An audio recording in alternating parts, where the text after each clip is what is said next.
Hello, good morning. Today I'm going to prepare the famous tomato sauce that everyone always asks me about. The little sauce I use for paellas, but also I'll show you that we can use the same sauce for several recipes and that we can use it for many things. First of all, the most important thing for this sauce is to use ripe tomatoes. That's good because ripe tomatoes are usually cheaper in stores. Even if go to a store and happen to see that they have 2 boxes of ripe ones and you can buy them at a good price. So you can buy them or you can prepare and store them. Now I'll show you how you can store it all.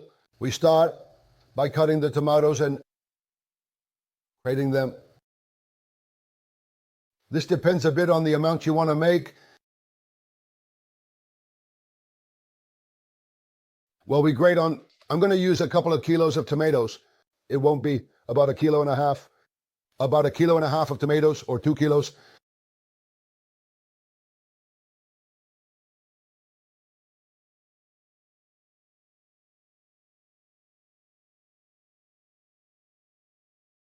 We start by chopping a little bit of garlic.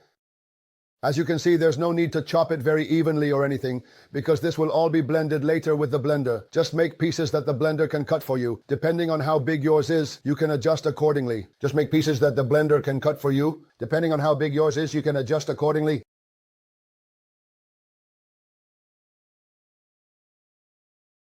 Do you see? I have a medium blender that's quite powerful. If you have a weaker machine, then you can do it a little more sharply so that the machine doesn't suffer. And if not, then you can make the pieces a bit bigger.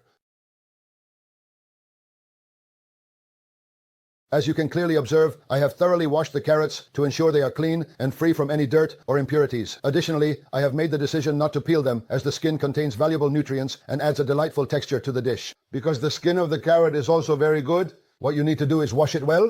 Washed. Cut off the 2 ends. And everything else is great for this.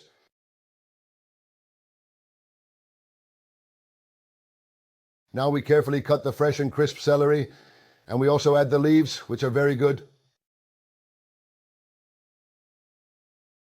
You practically use the whole celery.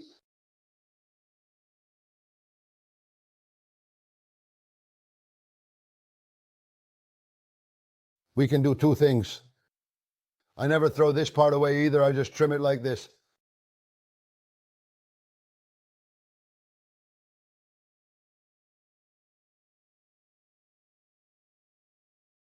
And I use this later to make the fish sauce. And this a little wider for the tomato one.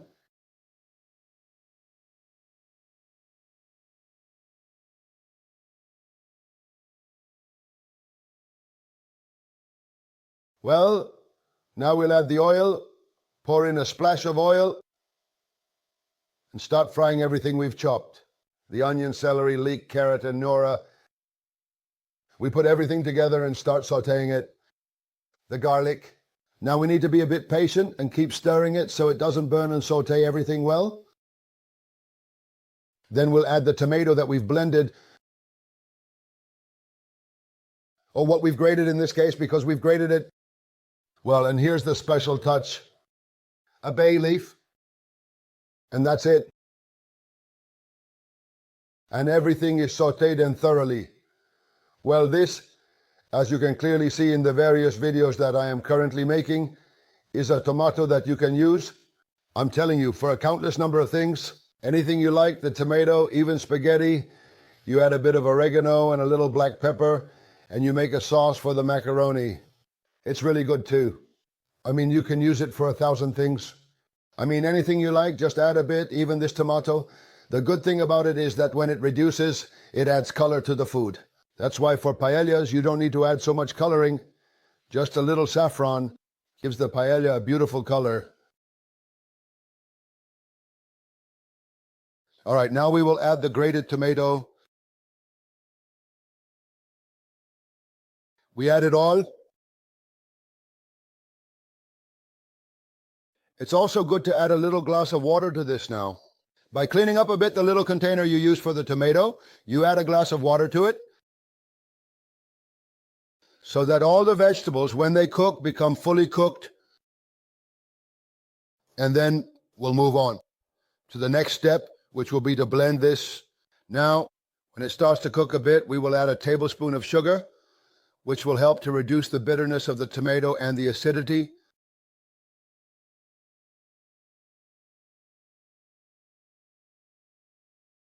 Now we will add a tablespoon of sugar, as I mentioned before. All right, we're going to add 2 teaspoons because I've made a good part of it. 2 teaspoons of sugar, we'll stir it, and this will help to eat away the acidity of the tomato. We let it dry because what we need to do now is to let all the liquid evaporate. Once the liquid is gone, the drier it is, the better it will be when we pass it through the blender. And the tomato will be ready to use for whatever you want. If you make too much, you can put it in a plastic container and freeze it in the freezer.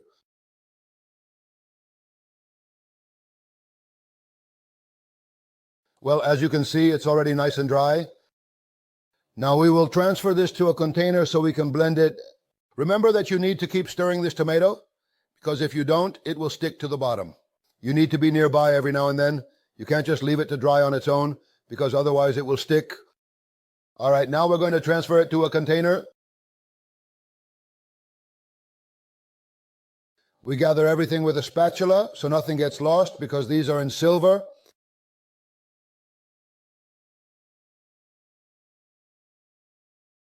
We remove the bay leaf, which has already left its flavor in there, and we mix it all together.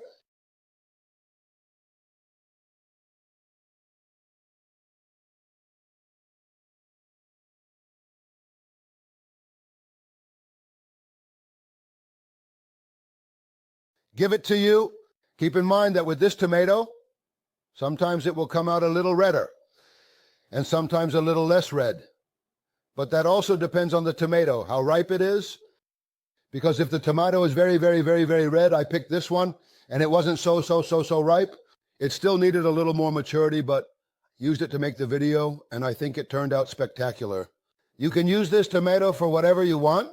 Good for meatballs, good for paellas, good for making spaghetti, for making pasta, or, for a countless number of things, for whatever comes to mind.